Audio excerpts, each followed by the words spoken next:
जब जतिन शराब पीकर प्राची को पीटता था तो उस घर में भी ऐसे ही गूंज गूंजती थी। एक बेटा ना दे सकी तू, नाकारा बेकार औरत, मेरी जिंदगी खराब कर दी तूने। जतिन नहीं, रुक जाओ, मत मारो मुझे जतिन, मैं तुम्हारे पाँव पड़ती हूँ, रुक जाओ। ना समझ पीहू भी रोते हुए अपने पापा के पाँव पकड़ लेती थी। पापा, मम्मा को मत मारो ना, मम्मा। आपके ये जख्म मैं मेरे शरीर पर भी महसूस कर सकती हूँ माँ जी, लेकिन कब तक, आखिर कब तक हम क्यों सहे और कब तक डरते चले? एक दिन तो हमें भी ऐसा कदम उठाना ही होगा जो शायद आपकी नहीं तो आपके बच्चों की जिंदगी को तो बेहतर कर ही सकता है।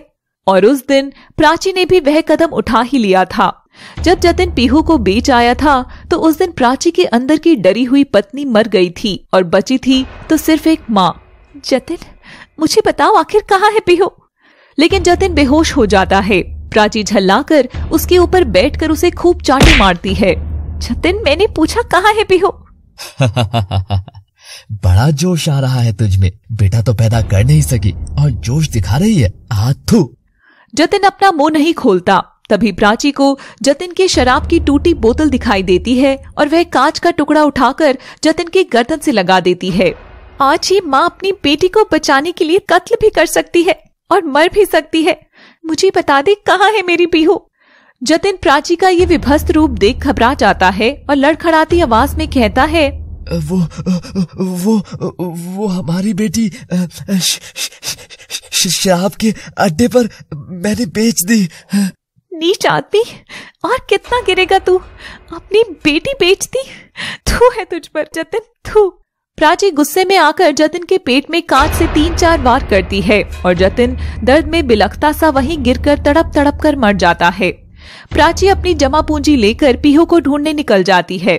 जैसे ही वह जतिन की घर की दहलीज से पांव रखती है, वह एक सुहागन से विधवा बन चुकी थी और वहां से शुरू हुई प्राची की असली जंग। दोस्तों, एक विवाह होने को है और जतिन और प्राची को एक ऐसा भी विवाह था। अगर जोड़ियां भगवान के घर से बनकर आती है तो फिर एक दूसरे के साथी कहलाने वाले ही आखिर एक दूसरे को चोट क्यों पहुंचाते हैं? माँ जी, अपने बच्चों की भलाई के लिए आपको कुछ फैसले ऐसे लेने पड़ते हैं जिसमें आप खुद तो कहीं पीछे छूट जाते हैं, मगर शायद आपके बच्चे ये रेस जीत जाएं। अपनी आवाज उठाइए माँ जी, अब बस बहुत हुआ। प्राची सुधा को बिठाकर उसके जख्मों पर मलहम लगाती है। माँ जी, मुझे मेरी माँ कुछ खास याद नहीं है, बहुत छोटी थी जब उसे खो दिया था, मगर मैं इतना जानती हूँ कि वो होती तो मैं उनकी भी ऐसी ही सेवा करती। सोचती हूँ कि माएं जब खाना बनाकर थकती हैं तो क्या कोई उनसे पूछता होगा, माँ तू थक गई होगी, ला पाँव दबा दो? या फिर माँ जब सबको खिलाकर खुद आखिर में खाती है तो क्या उनके मुंह में कोई और कोर तोड़कर डालता होगा? जब बाप ने माँ को डांट दिया, बच्चों ने माँ की बेकदरी करी, तो वो सभी माएं क्या कागज पर लिखकर हिसाब देती होंगी कि उन्होंने कितना सब त्याग कर अपने परिवार को सींचा होगा? ये सब सवाल मुझे तंग करते हैं। क्यों, मैं भी माँ हूँ माँ जी। कितनी समझदार हो तुम प्राची, जिस घर में जाओगी वो घर तुम्हारी तेज से जगमगा उठेगा।